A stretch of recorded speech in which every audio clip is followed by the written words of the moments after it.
Good morning, parents. The boys and girls in 4D have been working on area of different figures and objects over the last week or so.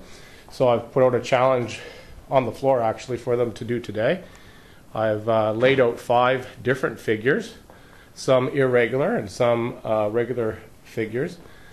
And the kids need to figure out the total area of each figure.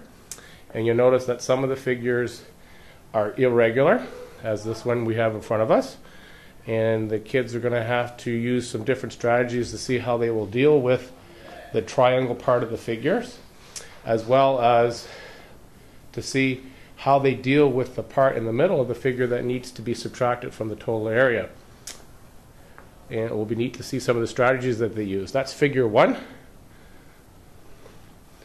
Over here, figure 2 concentrates a lot on seeing what strategies the students use to deal with the triangle part of the figure. Figure 3, strictly a squared off figure, if you like, one that does not deal with any triangle part, but irregular nevertheless. Figure 4 is much the same. And then the big one outside here is figure 5, which deals with both triangles and areas that need to be subtracted from the total area. So we'll see how they make out.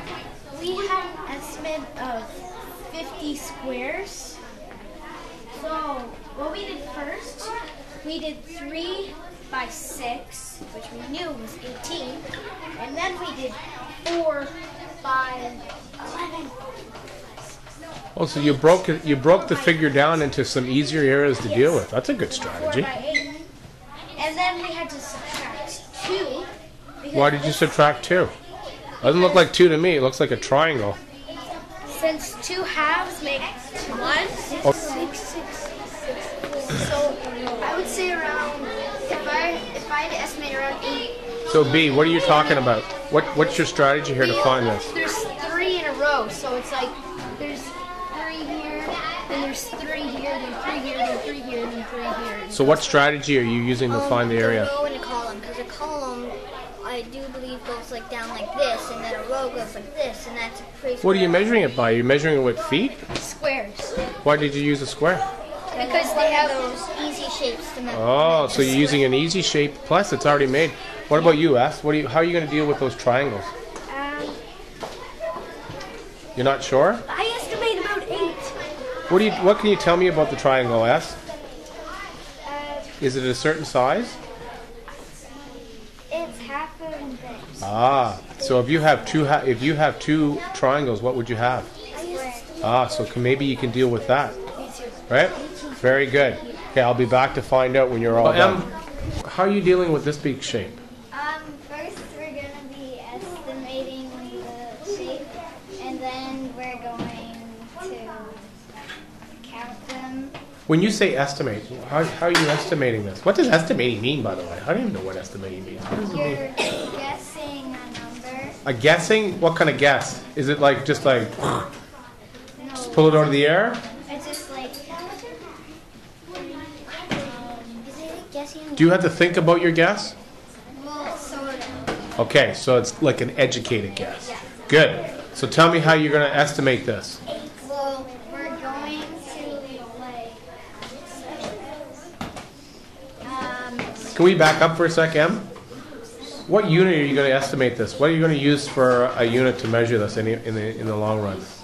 Are you going to use circles? No. Square circles? Is that such a thing as square circles? Don't think so. So if I look at this figure, what's this figure made up of? It's squares. Oh, who said that? The other M. What is it made up of? Squares. So what do you think you're going to use as your unit of measure? Squares. Squares. Now, I also noticed something in here. First M. Yeah, there's triangles there. And another M. M number 3. M cubed. So there's triangles. What do you notice about the triangles, though? Well, they're all put near the side. They're all put near the side. Are they all the same size? Well, yeah. So what can you tell me about if I had two of those triangles? What would I have? You get a square. Oh, would you have one of the squares that I'm using? Yeah. Oh, so maybe we could use that as a hint. Now, Kay is sitting on something in the middle, the big island. Kay, can you get up off the island for a sec? What does that X mean? It means that that's not part of it, that's just the same. Oh, so that's the center. So that's like a big rock in the middle of the ocean. So how do we deal with that, Kay? What we're going to do at the end? Since there's the triangles and squares around it, we just count around it, and then we have to subtract. Oh, you subtract it from the end. Now, I want you to think about something, right? We talked a little bit about estimation, and nobody really gave me a good answer about how you're going to estimate. So I want you to really think about how you're going to estimate the area before you go ahead. Okay? I'll be back. Group 2. Oh, Group 2 has a neat little shape going on. Yeah, what we have is, What do you think, eh? what we did is, since there was a lot of triangles roughed out here, we decided to measure using triangles instead of squares. That's interesting. What we did is 2, 4, 6, 8. So how did you estimate it first, eh? Well, we didn't actually estimate it. We just kind of we thought about using squares to count, but then we realized, yeah, that's not gonna work. So then we just started counting using triangles. Counting. Okay, so I see some triangles, but I also see some squares. So why did you use triangles? We just did 2, 4, 6. Oh, so maybe Kay can tell me. Kay, first Kay. Why do we use triangles here?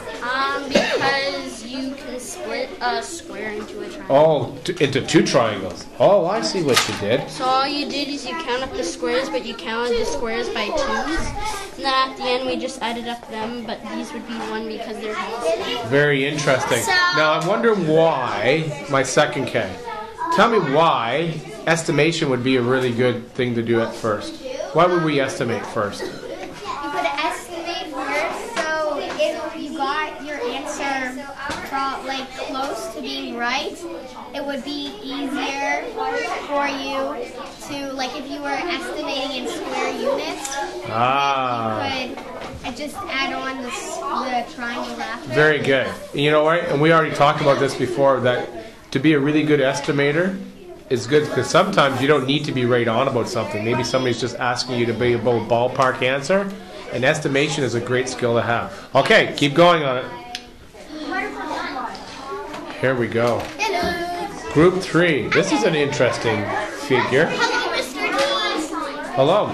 Hey, what do you think about this figure? I think What kind of strategy would you use with this? First of all, I noticed something that this doesn't have. we know it doesn't have triangles. Oh, so what did you do to We did. what did you do to count up the area? Took the squares here, so there'd be 1, 2, 3, and then there'd be 4 over this one here. Oh, I see. So you just went and counted all the squares. Is there another way I could have done that? I want you to think about that. I'll be back. Estimated it. Oh, what was that? Yes. You estimated. Did you estimate it first? Were you close with your estimate? Really? What did you estimate it to be? 7. And what was it? What's the actual answer? Awesome. Very good. And last but certainly not least, Group 4. This is an interesting one. This was done specifically just for L. Al, what do you think about this figure? What was the way that you measured it?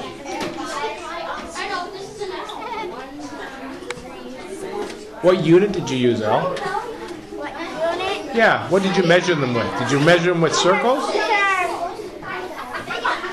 Did you measure it with circles? How about rectangles? What did you use? Squares. Squares. So what did you do first? Did you just go right out and count all the squares? What could you have done first? What do you think there are? We could have done 3 by 3, which we don't have. Oh, so you use like the array. You use an array to do that? That's really good. 3 plus 1 is 4. I like it. So using an array, so you had a 3 by 3, so 3 multiplied by 3, and what did you do with that one that Al has his foot on? We just added it to our 3 by 3 array. Awesome. Very good. So as you can see, a lot of good strategies going on. Baby. So, you're standing in an irregular shape right now. Why did I call it an irregular shape? Because it's not a usual shape that you would just see like in those little boxes of like hexagon, Like a square or Oh, okay, triangle. like squares, triangles. Although I see squares and triangles in Yeah. here, though. Yep. So what makes it irregular? That it has so much edges, like edges. Oh, I get what you're saying. So there's a lot of You don't edges. see this in most shapes going in. Very good.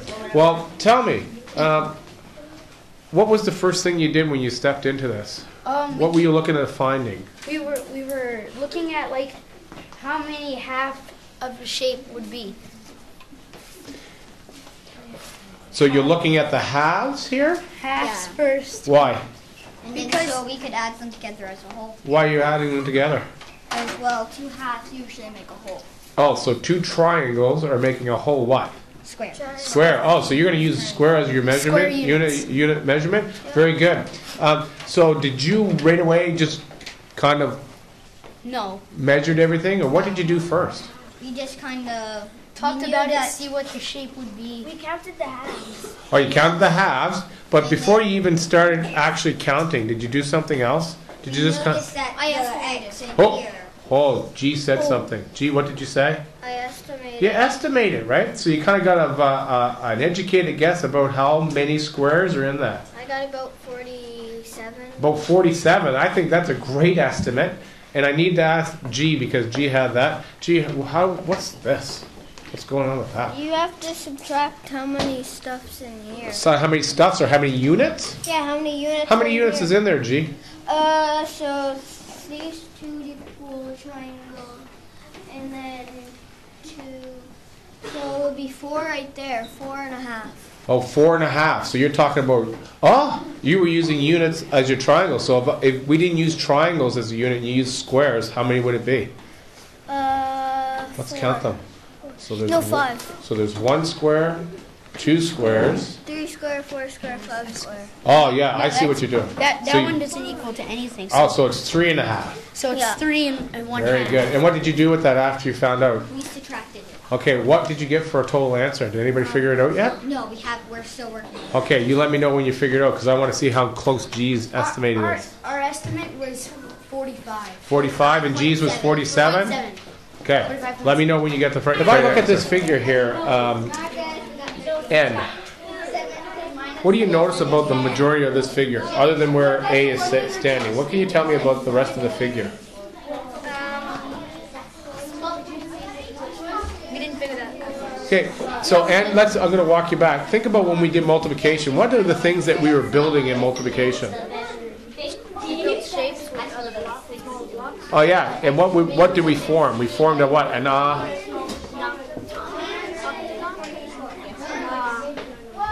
You remember? Do you remember making an array? Yeah, thank you, Kay. Do you remember making an array? So if I look at this and you think about the squares as being an array, what can I do to quickly get to find out how many of those squares do I have there? 3 times 3 is 9 plus 1, 10. Okay, so where did you get the 3 multiplied by 3 there? Well, it's 3, as I said, squared, because, Yep. well, there's 3 in a square. Yeah. So just do 1, 2, 3, Right. and 3 times 3 is 9, and you just add this on. Oh, so you did row by column. And then what did you do with what A's got on this? What did you do with that there? Just add it Why did you just add it? How come you were allowed to add just that one on? because it was part of it. Because it's part of it? What more specific, it is part of it, but how do you just add one on? Why did you just add one on? Because that wasn't part of the square, so it wouldn't be. Perfect. So it's just really another unit, right? Just to do 3 times 3 without having this shenanigan. Right. Very good.